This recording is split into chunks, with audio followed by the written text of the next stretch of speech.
সভাতে মমতা বন্দ্যোপাধ্যায় বলছেন যে ওবিসি নিয়ে ইসলাম ধর্মাবলম্বী মানুষদের মধ্যে ভুল বার্তা গেছে, সেগুলো রেকটিফাই বোঝানো হচ্ছে। আপনারা মন্ত্রীদের বলছেন, দেখুন ভুল বোঝানো ঠিক বোঝানোর প্রশ্ন এখানে আসছে না। ভুল করেছে কমিশন, ভুল করেছে, এই ভুলটা শুধরাতে হবে। যদি না শুধরায় আইনি লড়াই হবে। তখন প্রথম শুধরানোর জন্য চিঠি দেওয়া হচ্ছে যে এই জায়গাগুলো আপনারা ভুল করেছেন। আপনারা প্রথমে ভুল করলেন, আবার শুভেন্দু অধিকারীকে দিয়ে সেই আবার মুসলিম ধর্মের মানুষকে গালাগালি খাওয়াচ্ছেন। গালাগালি মানে সমালোচনা করাচ্ছেন। দুটো একসাথে মাইনাসে চলছে, সংখ্যালঘু আর মুসলিমরা যারা আর্থসামাজিকভাবে পিছিয়ে আছে। শওকত মোল্লা বলছেন যে তাজা আলু হোক বা পচা আলু, সেগুলোকে নিয়ে চলতে হবে। শওকত বাবু হঠাৎ করে দেখছি এইসব নিয়ে কথা বলছেন। কাসেম সিদ্দিকী তৃণমূল কংগ্রেসের সাধারণ সম্পাদক হওয়ার পর এই কথাটা শওকত বাবুর বলার কতটা রাইট আছে এটা তো প্রশ্ন থেকে যাবে। যদিও তাদের দলের অভ্যন্তরীণ ব্যাপার, আমি বলতে পারি না, তাকে আমি বেশি জ্ঞান দিতে পারবো না। যেহেতু ব্যাপারটা যখন মিডিয়াতে এসেছে আপনি প্রশ্ন করছেন, আমি তাহলে বলি, তাহলে আরাবুল ইসলাম আবার প্রেস করে বলবে যে শওকত মোল্লা দিদিমকে অর্থাৎ তখন মমতা ব্যানার্জির সাথে কি আচরণ করেছিল, জীবনতলায় প্রোগ্রাম না করতে দেওয়ার জন্য সর্বোচ্চ কি চেষ্টা করেছিল, সেই আবার এসে ভাঙড়ের অবজারভার হয়ে গেল। আরাবুল এখন কোথায় সাইড লাইনে, এটা প্রশ্ন তুলতেই পারে। আমি তো ডে ওয়ানে বলেছিলাম যে শওকত সাহেব কাসেম সিদ্দিকী সম্পর্কে বাজে মন্তব্য করত, সময় এসেছে কাসেম সিদ্দিকীকে স্যার সম্বোধন করতে হবে। ভাইয়ের পক্ষেও নয়, আমি অন্যায়ের বিরুদ্ধে। না না, সেটা তো ভাইজান জবাব দেবেন। তৃণমূল কংগ্রেসের এখন সাধারণ সম্পাদক পদে উনি হয়ে আছেন, উনি জবাব দেবেন। তার দলের এখন অন্য নেতারা কি বলছেন সেটা জবাব দেবেন। আরাবুল ইসলামের সময় ভালো ছিল পরিস্থিতি, এখন কি খারাপ হচ্ছে? মোটেও কারো সময় ভালো ছিল না। একজন অধ্যাপিকাকে জগ ছুড়ে মারতো এই ধরনের নেতা, আর অন্যজন প্রশাসনের সহযোগিতা নিয়ে আইএসএফ এর নিরীহ ছেলেদের নামে মামলা দিয়ে কেস খাওয়াচ্ছে। এই হচ্ছে তফাৎ। একজন সার্টিফাইড নোটোরিয়াস ক্রিমিনাল, আর অন্যজন এই তোলাবাজি হ্যানত্যান করার অপরাধে অলরেডি জেল খেটে নিয়েছে। এটা দুটো তফাৎ, এতটুকুই। যখন এই কথা বলছেন সেই সময় দেখা যাচ্ছে মমতা বালা ঠাকুর তিনি বলছেন পার্থভৌমিক মঞ্চে থাকলে আমি আসবো না। ভি সিংহাসন তিনি দলের সভাপতি নরেন্দ্রনাথ চক্রবর্তীর কথা বলছেন যে শুভেন্দু অধিকারীর সঙ্গে হাত মিলিয়ে দল চালায়। এই যে তৃণমূল কংগ্রেসের অন্তরে এই পরিস্থিতি, যত ভোট এগিয়ে আসছে। 14 তারিখে আমি মুর্শিদাবাদের দমকলে গিয়েছিলাম। আপনাদের মতোই সাংবাদিক বন্ধু একটা প্রশ্ন করেছিল, এই দমকলে গোষ্ঠীদ্বন্দ্বর সুযোগে কি আপনারা ভালো রেজাল্ট করবেন? তাদের প্রতি উত্তর আমি একটা কথাই বলেছিলাম যে তৃণমূল কংগ্রেসের কোথায় গোষ্ঠীদ্বন্দ্ব নেই আমাকে সেই জায়গাটা বলুন। টপ টু বটম পর্যন্ত ওদের খোঁজ নিলে দেখা যাবে রেসারেসি চলছে।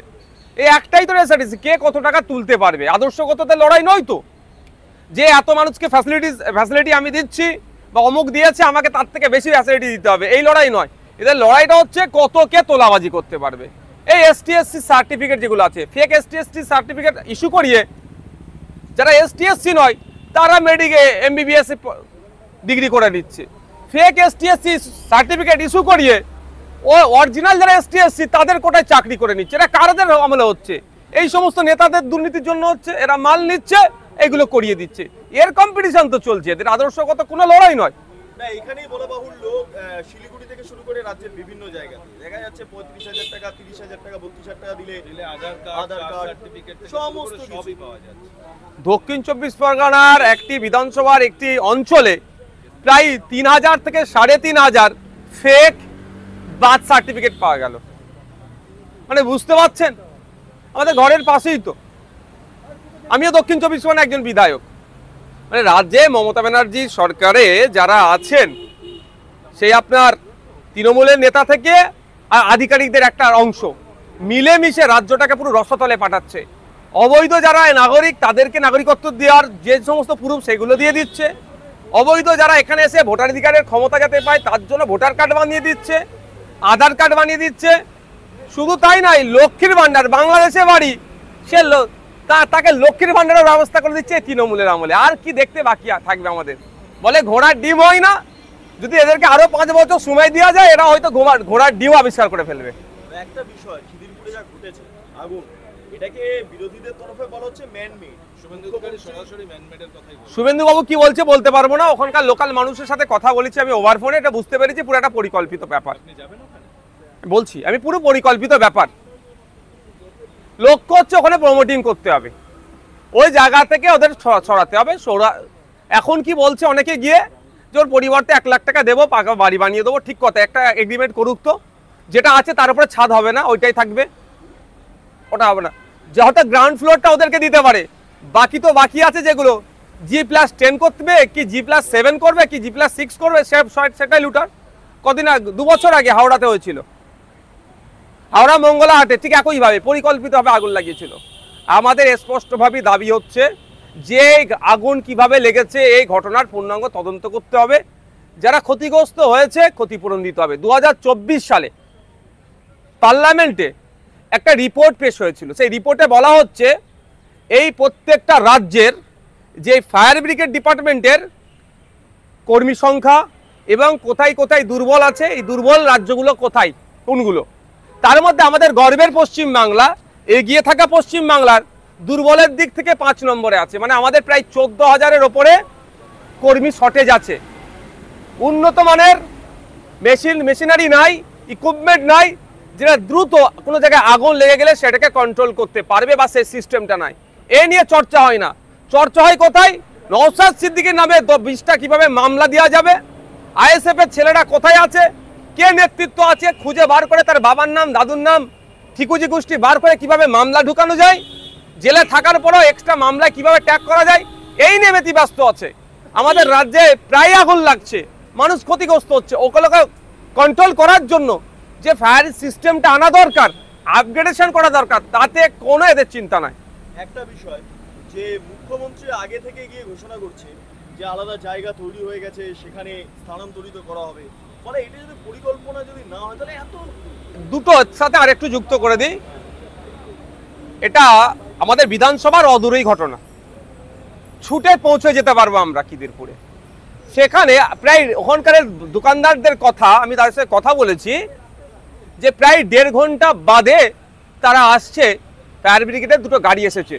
যে 2টো গাড়ি এসেছে সেই 2টো গাড়িতে ট্যাঙ্ক খালি ছিল, পূর্ণ ট্যাঙ্কও ছিল না। মানেটা কি? আবার আমাদের সম্মানীয় চিফ মিনিস্টার গিয়ে বলছেন আমি আগে থেকেই আপনাদের জন্য অল্টারনেটিভ জায়গার ব্যবস্থা করে রেখেছি। তাহলে তো একটু তো সন্দেহের দানা বাঁধছে, যেখানে হয়তো জমি আঙরদের নজরে পড়েছে ওই মার্কেটটি, ওখানে স্টার হোটেল বা আমোদ প্রমোদের কিছু ভালো জায়গা বানাতে হবে, ব্যবসার কাজে লাগাতে হবে। সেই জন্য যেভাবে এখন টার্গেট পড়েছে আমাদের প্রেসিডেন্সি জেলটাকে, তাকে সুইচ করিয়ে বা তাকে ওখানে তুলে বারুইপুরে পাঠানোর চেষ্টা করছে, এটা হয়তো হতে পারে। 30 ঘন্টার উপরে কেটে গেল, এখনো স্টিল আগুন জ্বলছে, এখনো ধোঁয়া উঠছে, কুলিং প্রসেস নাকি চলছে। বৃষ্টির মধ্যে এত টাইম লাগে কুলিং প্রসেস? তো আমার হাতে দপ্তর, আমার যদি না ইচ্ছে যাই যথাসময় আগুন নিভাবো না, হবে কি করে? সাধারণ দোকানদারকে কি ঢুকতে দিচ্ছে নাকি? সব আমার হাতে আছে, আমি যেটা চাইবো সেটা হবে। আমি চাইছি না এখনো আরো 5 ঘন্টা 10 ঘন্টা চালাবো, চাই না, আগুন নিচ্ছে না। বুলডোজার রাখা আছে, দেখুন বুলডোজার রেখেছে, আপনাকে আমাকে চমকানোর জন্য রাখতে পারে, সে নিয়ে প্রশ্ন আসছে না। হয়তো আগে থেকে ছিল, হতে পারে এটা, সেটা নিয়ে আমি বিতর্কে যাব না। আমার বিতর্ক হচ্ছে যে এতক্ষণ হয়ে যাওয়ার পরেও কেন আগুনকে কন্ট্রোল নিতে পারছে না, তাহলে আমাদের ডিপার্টমেন্ট ব্যর্থ।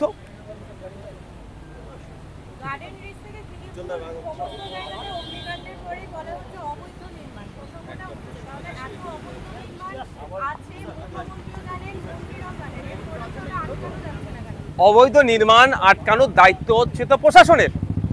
কাউন্সিলরের কাজ কি? তার ওয়ার্ডে যে সমস্ত ফ্যাসিলিটিস বা যেগুলো পরিষেবা দেওয়ার সাথে সাথে অবৈধ যেগুলো হবে সেগুলোকে আটকানোর।